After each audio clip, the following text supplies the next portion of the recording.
Hello दोस्तों, कैसे हैं आप सब। कोशिश में फिर से एक बार आप सबका स्वागत है। दोस्तों, आज से हम एक नई सीरीज स्टार्ट करेंगे यूपी टेट के लिए। हमारी यूथ कंपटीशन की बुक है एक, यूपी टेट सी टेट की, जिसमें प्रॉब्लम दी गई हैं कैप्सूल करके। तो आज से ये नई सीरीज स्टार्ट होगी और हम ये चाहते हैं कि आप इसको भरपूर प्यार दें। चलिए आइए स्टार्ट करते हैं। दोस्तों, सीरीज़ का जो पहला टॉपिक है ये है पर्यावरण एवं पारिस्थितिकी तंत्र, मतलब जो हमारा इन्वायरमेंट एंड इकोलॉजी है, इसी पे ये सब कुछ पूरा डिपेंड है। ठीक है, तो आइए इसके क्वेश्चन देखते हैं। तो पहला क्वेश्चन है हमारा कि पारिस्थितिकी तंत्र के जनक कौन है। तो पारिस्थितिकी तंत्र के जनक आपको अच्छे से पता है कि एजी टंसले हैं। पारिस्थितिकी शब्द का सर्वप्रथम प्रयोग किया, तो पारिस्थितिकी शब्द का सर्वप्रथम प्रयोग किसने किया, तो इसको अर्नेस्ट हैकल ने किया है। ठीक।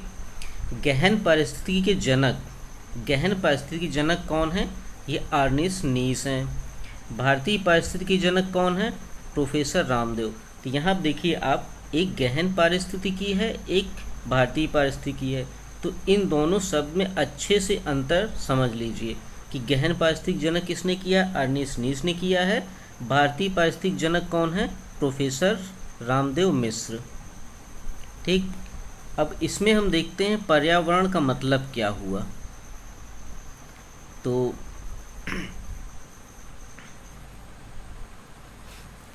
जो पर्यावरण है, तो ये किन किन चीज़ों से मिल के बना है। तो ये देखिए आप, जो पर्यावरण है, पर्यावरण में जलमंडल शामिल है, स्थलमंडल शामिल है, जीवमंडल भी है और वायुमंडल भी है। अब अगर हम स्थलमंडल की बात करें तो स्थलमंडल में क्या क्या शामिल है, पर्वत है, मरुस्थल है, मैदान है। इन सारी चीज़ों से आप अच्छे से परिचित हैं। जलमंडल की हम बात करें तो नदी है, तालाब, झील, हिमनद है, सागर है। ठीक है। और जीवमंडल में कौन कौन है, जो हमारे पेड़ पौधे हैं, जीव जंतु हैं, छोटे बड़े, ये सारे हैं। वायुमंडल की बात करिए तो वायुमंडल में क्या है हमारा, क्षोभ मंडल, समताप मंडल, बहिर्मंडल। ठीक है। और आपका ये मध्य मंडल, आयन मंडल, ये सारे चीज़ किस में शामिल हैं, ये वायुमंडल में शामिल हैं। ठीक है। तो इन सब चीज़ों पे आप अच्छे से ध्यान दीजिएगा। अब हम नेक्स्ट देखते हैं क्वेश्चन क्या है कि पर्यावरण के घटक कौन कौन से हैं। ठीक है, पर्यावरण के घटक कौन कौन से हैं। तो पर्यावरण के घटक हमारा वायु है, ठीक है, जल, मृदा, खनिज, ये सारे क्या हैं,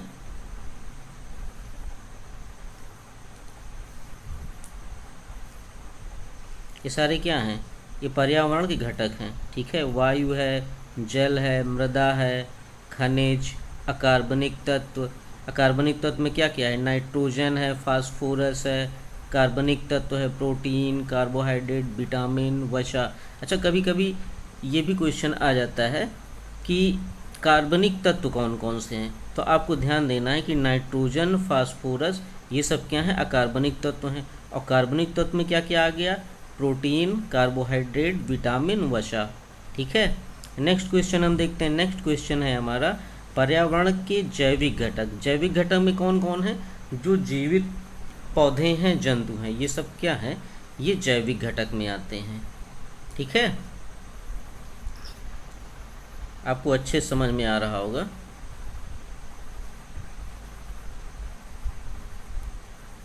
अब हम देखते हैं कि पारिस्थितिकी तंत्र के घटक कौन कौन से हैं, उसका एक फ्लो चार्ट देखते हैं। तो फ्लो चार्ट में आप देखिए, तो ये आपका पारिस्थितिकी तंत्र के घटक हो गया। इसमें कौन कौन से हैं, अभी आप पढ़े हैं जैविक घटक, अजैविक घटक। अब जैविक घटक में कौन कौन से हैं, तो उत्पादक एक हो जाता है, एक उपभोक्ता, एक अपघटक। उत्पादक में कौन कौन है, शैवाल हैं, पेड़ पौधे हैं। उपभोक्ता कौन है, जीव जंतु और मनुष्य, क्योंकि ये जो जीव जंतु और मनुष्य हैं, ये शैवाल, पेड़ पौधे, इन्हीं के ऊपर तो निर्भर रहते हैं। ठीक है। और अब कुछ ऐसे जीव हैं जो दोनों पे रहते हैं, जैसे आपका एक कवक हो गया, जीवाणु, तो इनको हम क्या बोलते हैं, इनको हम बोलते हैं अपघटक। ठीक है। अब ये जो हमारा अजैविक घटक है इसमें देखते हैं, तो इसमें आपका कार्बनिक तत्व आ गया, अकार्बनिक तत्व आ गया, ठीक है, और भौतिक तत्व आ गया। अब कार्बनिक तत्व में आपको मैंने अभी बताया था कि प्रोटीन, वसा, कार्बोहाइड्रेट, ह्यूमस, यूरिया, जितनी भी चीज़ें हैं ये कार्बनिक तत्व में आ गई। अकार्बनिक तत्व में क्या आ गया, जैसे मिट्टी है, चट्टान है, खनिज है, एनपीके, नाइट्रोजन, फास्फोरस और के फॉर पोटास। ठीक है, ये सब क्या है, ये अकार्बनिक तत्व में आ जाए। अब भौतिक तत्व कौन कौन से हैं हमारे, वायु है, आर्द्रता है, तापमान है, प्रकाश है, वायुमंडल, दाब, ये सब क्या हैं, ये भौतिक तत्व में आ जाते हैं। नेक्स्ट क्वेश्चन अब हम आगे देखते हैं। तो जैसे उत्पादक में क्या क्या आया, अभी आपने पढ़ा है हरे पौधे, शैवाल। ठीक है, यूपी टेट 2011 में क्वेश्चन पूछा गया था। उपभोक्ता में क्या आ गया, जीव जंतु और मनुष्य। अपघटक या अपमार्जक, इसमें कौन कौन आ गया, तो इसमें आपका ये जीवाणु आ गया। ठीक है,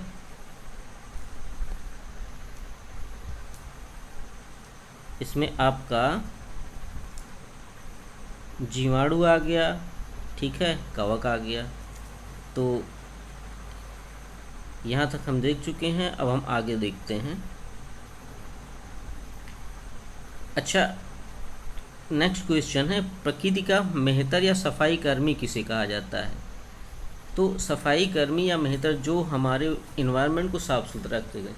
तो जो जीवाणु है ये अपघटक का काम करते हैं, जो भी हमारा अपशिष्ट पदार्थ रहता है ये इन सब चीज़ों को ख़त्म करते हैं। तो इसी वजह से इनको क्या बोला जाता है, प्रकृति का मेहतर या सफाई कर्मी। ठीक है, अब हम नेक्स्ट क्वेश्चन देखते हैं। तो नेक्स्ट क्वेश्चन है कि पारिस्थितिकी तंत्र में ऊर्जा का सर्वोत्तम स्रोत क्या है। तो सर्वोत्तम स्रोत की बात करें तो सौर ऊर्जा सर्वोत्तम स्रोत है। प्रकृति द्वारा निर्मित पारिस्थितिकी तंत्र, अब नदी है, तालाब है, झील है, घास का मैदान, वन, ये सब क्या हैं, ये प्रकृति द्वारा निर्मित हैं। ठीक है, अब जैसे झील है, कृत्रिम झीलें भी बनाई जाती हैं, जो बांध वांध बना के पानी इकट्ठा किया जाता है, तो वो झील एक तरह से हो गई। तालाब है, ये एक तरह से जो छोटे छोटे पॉन्ड्स बनाए जाते हैं। ठीक है, ये मतलब कृत्रिम हो गई। ठीक, अब कृत्रिम मानव निर्मित पारिस्थितिक तंत्र, धान का खेत, पार्क, बगीचा, एक्वेरियम, ये सब क्या हैं, ये मानव निर्मित हैं। पारिस्थितिकी तंत्र का फ्लो चार्ट हम देखते हैं। तो पारिस्थितिकी तंत्र किससे मिलकर बना है, प्राकृतिक तंत्र और कृत्रिम तंत्र या मानव निर्मित तंत्र। प्राकृतिक तंत्र की बात की जाए तो इसमें घास का मैदान है, वन है, ठीक है, इसके बाद नदियां हैं, सागर हैं। ठीक है, ये सब क्या हैं, प्राकृतिक तंत्र के आ जाते हैं। कृत्रिम में क्या है, कृत्रिम में आपका पार्क, बगीचा, धान का खेत, कृत्रिम झील, नहर, तालाब, डैम और एक्वेरियम, ये सब क्या हैं, ये सब मानव निर्मित हैं। आगे देखते हैं। तो जो प्राकृतिक चीज़ें हैं उनमें कुछ और चीज़ें हैं, जैसे स्थलीय हो गया और जलीय हो गया। तो स्थलीय में क्या है, घास का मैदान है, वन है, जंगल है, ये स्थलीय प्राकृतिक पारितंत्र हैं। ठीक है, और जलीय में नदियाँ, तालाब, झील, सागर, समुद्र, ये सब क्या हैं, ये जलीय पारिस्थितिक तंत्र हैं। अब हम सबसे अस्थायी पारितंत्र की बात करें तो सबसे अस्थायी पारिस्थितिकी तंत्र क्या है, समुद्र है या महासागर है। ये क्वेश्चन कब आया था, यूपी टेट 2013 में ये क्वेश्चन पूछा गया था। तो आपको इन सब चीज़ों का ध्यान रखना है। खाद्य श्रृंखला में ऊर्जा का प्रवाह क्या है कि एक दिशीय होता है, एक दिशा में ऊर्जा प्रवाह होता है। जैसे पहले क्या आया, प्रथम उपभोक्ता, द्वितीय उपभोक्ता, फिर अपघटक, तो ये एक दिशा में ही सब चलता रहता है। खाद्य जाल में ऊर्जा का प्रवाह बहुदिशीय है। ठीक है, अब खाद्य श्रृंखला की हम बात करें तो घास स्थलीय पारिस्थितिक तंत्र, इसमें उत्पादक, टिड्डा, मेढक, सांप, गिद्ध, इसको ऐसे समझिए। उत्पादक कुछ भी चीज़ है वो उसको उत्पन्न करता है, टिड्डा फिर उसको उपभोग करता है, जैसे घास है। ठीक है, घास प्रथम उत्पादक है तो टिड्डा घास खाता है। ठीक है, और जो टिड्डा है ये मेढक द्वारा खाया जाता है, मेढक को फिर सांप खाता है, सांप को गिद्ध खाता है। तो गिद्ध क्या हो गया, हमारा गिद्ध तृतीय उपभोक्ता हो गया। ठीक, तो ये एक खाद्य श्रृंखला बनी। अब जलीय पारिस्थितिक तंत्र में पहले शैवाल, फिर जलीय पिस्सू, फिर छोटी मछलियाँ, फिर बड़ी मछलियाँ, फिर बगुला, बतख, सारस। तो क्या है इसमें, बगुला, बतख, सारस से ये बड़ी मछली खाते हैं। बड़ी मछली क्या करती है, छोटी मछली खाती है। छोटी मछली क्या करती है, जलीय पिस्सू खाती है। और जलीय पिस्सू किस पे निर्भर रहता है, शैवाल पे। तो ये आपकी एक खाद्य श्रृंखला है। सॉरी, नेक्स्ट क्वेश्चन देखते हैं।